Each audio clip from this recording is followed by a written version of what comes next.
You know, some days I would just wish my own stupidity would stop getting the better of me. How you guys doing? Joe here. And this is my Asus Rampage 5 Extreme board, which you've seen in a couple of videos. And it should be in there, but it's not. It's right there. Why, you may ask? Well, I have no clue. I'm trying to figure it out. Actually, that could be it right there. You see that bent pin? That could be the entire reason why it doesn't work. Actually, I'd almost bet $1 on it. However, I don't know how that pin got bent. Yesterday, after showing you how I was going to mod how I did mod the NZXT H440 case, I went ahead and put the whole thing together.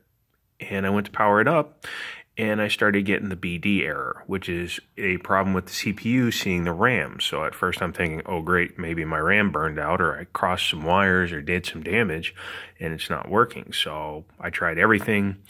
I did pull out the chip one other time and started looking at pins and didn't realize, yeah, something happened. I must have damaged those pins when I was taking the cooler off, or maybe when I was putting the cooler back on. Maybe it hit the CPU and knocked those pins down. I will repair those pins and see if it works. That would be nice. Although that means I have to disassemble that again. And as of right now, I don't think I need to. But I want to because I like this board. Other than the fact that that one error keeps happening, it's actually been pretty damn reliable. Plus it matches the build. Damn it. I spent all the time putting the build together, and now I can't even use the board that it was built for. So whatever. So let's move on to that thing. First, let's back out a little bit, and you can see that the system is put together. Ignore that graphics card. I'm just trying to get the 550 to work right. Plus I burned out a 770 somehow. I'm getting artifacting, so I'm going to try the oven reflow method. And to be honest, I know exactly what I did. It's when I enlarged the mounting holes to put large zip ties through it, I think I might have damaged a trace. Again, only my fault, and I accept full responsibility. So, but yeah, I was really looking forward to all that red on the board, making that thing look really good. But if you notice, I had to install, well, I didn't have to, but I was like looking at it and I was like, wow, I could have swore this board didn't work. But yeah, I went ahead and reinstalled the chip on the MSI99 SLA. How's that for English? So I reinstalled the CPU onto this MSI X99 SLI Plus board because I wanted to see if it was a problem with the chip or the board. And I was really looking at these pins and there was nothing wrong with them. And I couldn't remember why I stopped using the board. And then it occurred to me I stopped using the board because I thought the RAM slots were bad. A lot of the different manufacturers put the RAM slots for dual channel in different positions. For example, the Asus Rampage 5 has it in the third slot and the second slot on their board, whereas the MSI board has it in the first slot and the last slot over here. So for some reason, and I honestly can't remember why I stopped using this board. It might have just been because I found that Asus for a good deal, the other Strix that I had. But I stopped using it because I thought a RAM slot wasn't working. But I looked up a new diagram and I put the RAM slots back in, and now it seems to be working just fine. Again, I'm still waiting for that stupid controller cable for my Corsair H100.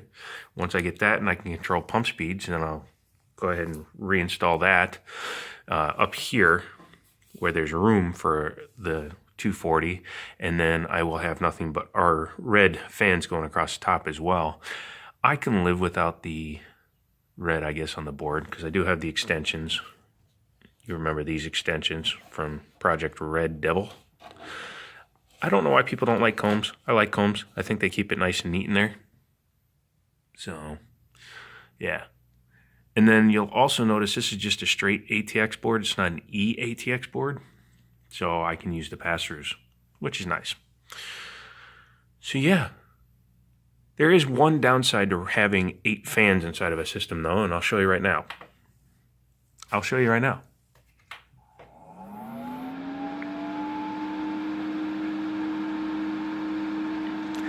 It's a little bit loud.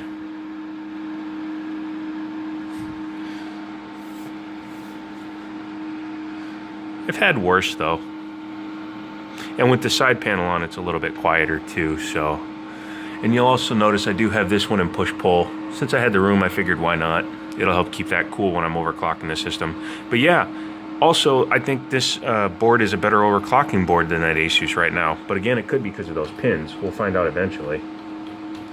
Because I have a stable overclock of 4.5 on this one. I could only get 4.33 on the other board, so whatevers. But yeah, now I just gotta sort out my graphics card situation.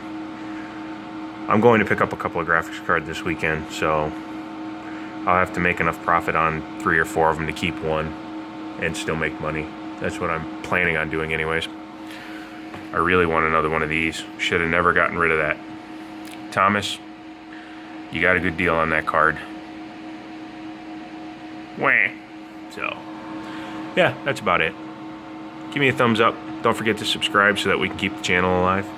And, yeah. I will talk to you when I do something else. Oh yeah, and I like the light up thing. And I have another mod coming for this thing, so talk to you later.